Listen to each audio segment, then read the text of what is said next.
was a nice one. Okay. I'm out here. Uh-oh, Richard. Oh, wow. Wow. Will Smith just smacked the shit out of me.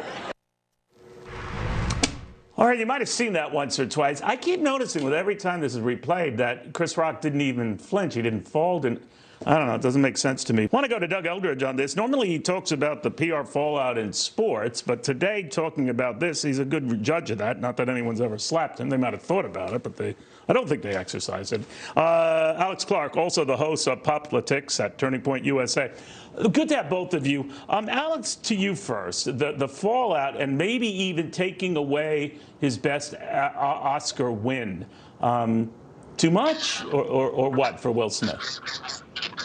Well, I do think it was interesting that he didn't apologize directly to Chris Rock. And the number one thing that popped into my head, the first thing was, if this would have been Kanye West, for example, or if the race would have been different, if it would have been a white celebrity, a white actor that went up and slapped Chris Rock in the face, the reaction in the crowd and from the public would be completely different. There is no way, if Kanye West, for example, would have done something like this at, the Grammys, that he would have not been walked out with guard. So as far as taking the award away, it'll be interesting to see, because after the Me Too movement, the Academy actually put in place saying that we don't stand for violence of any kind.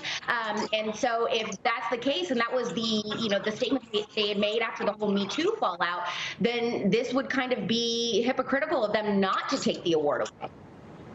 All right. I don't know. It would have been markedly different with Kanye West. It might be. But, Doug, what is the fallout now or the pressure on the Academy? Does it have to do something?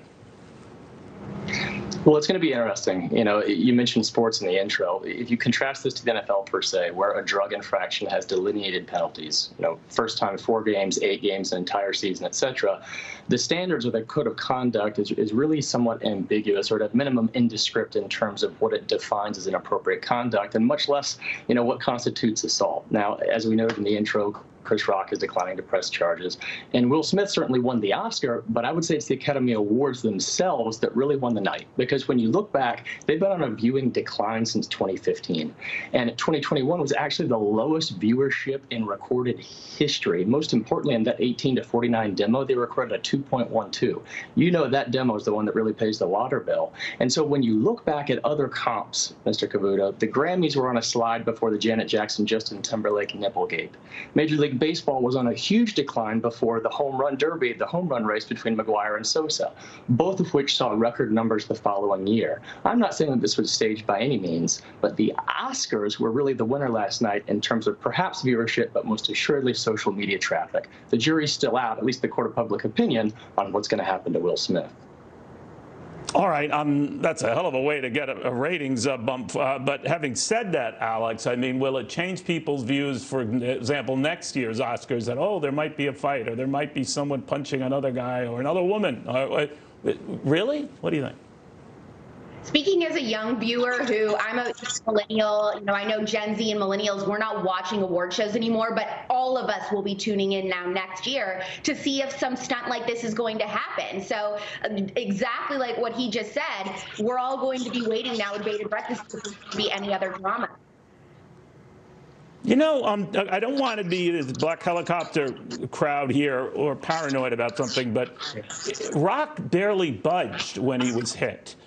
He resumed talking and joking afterwards. I'm not saying it was fake, but I'm saying, could it be fake?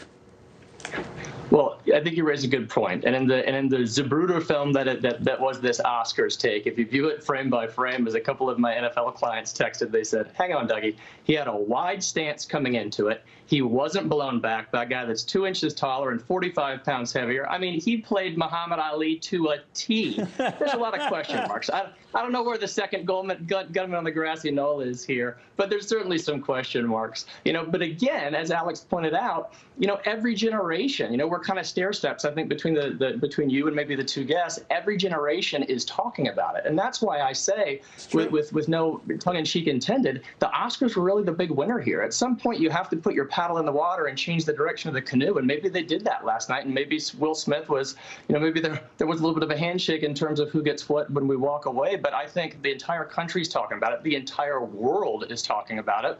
And the Academy will be better off for it, especially when they start calculating those 30-second ad buys going into 2023. All right. We'll watch it closely. Guys, I want to thank you.